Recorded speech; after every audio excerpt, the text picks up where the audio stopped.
Happy Tuesday, everybody. I hope you are doing well. I have been remiss on my videos over the last week or so during this Lenten season. Got sort of slammed last week with things and didn't get around to it very much. But I did want to share something with you quickly out of my reading in the last couple of weeks. And it really has to do with this part of your fast where you are focusing on prayer. In Mark chapter 5, we read of Jesus doing a couple of his better known miracles. One of them is where he heals the woman who has the issue of blood, and she comes to him in a crowd and she touches his cloak. And while it is not clearly stated in the text, the indication certainly is that what she touched was actually the corner of the prayer shawl that Jesus would have been wearing, his talit. And on the corner of that would be the kanaf, and it was representative of the healing that was to be found in the wings of the Messiah. That prayer shawl was actually referred to in that way sometimes. So there was that miracle, but then there was also the miracle where Jesus heals the little girl who had died, and he raises her from the dead. And what's really interesting is that when Jesus heals the little girl, he calls her by name.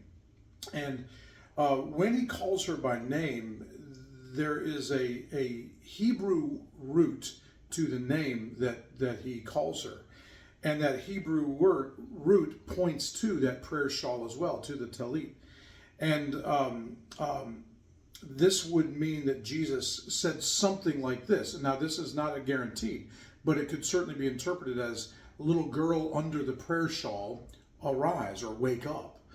So what's really struck me was this, that the woman earlier in the chapter touched his prayer shawl and was healed.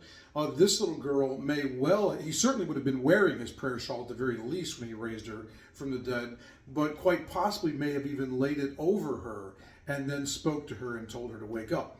So I'm thinking about that and just mulling that over, and the Lord just showed me something so obvious.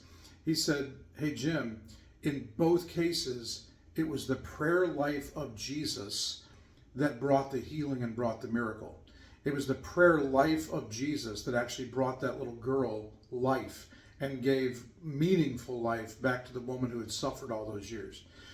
And as I just thought about that and asked the Lord for more revelation, he just began to encourage me that our prayers are making a huge difference, much more so than we think.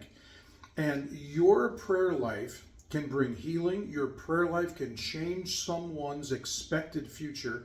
Your prayer life can bring life itself into places that are completely dead. Your prayer life is unbelievably important and powerful. So much so, more so than the enemy wants you to believe. And so I just want to encourage you. You keep on praying, because we are following in the footsteps of our Master, and the same Spirit that was in him is the same Spirit that is within us.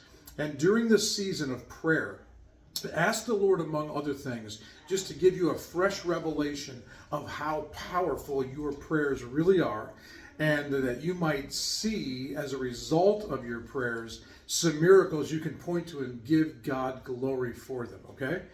Love you so much. Have a great rest of your day.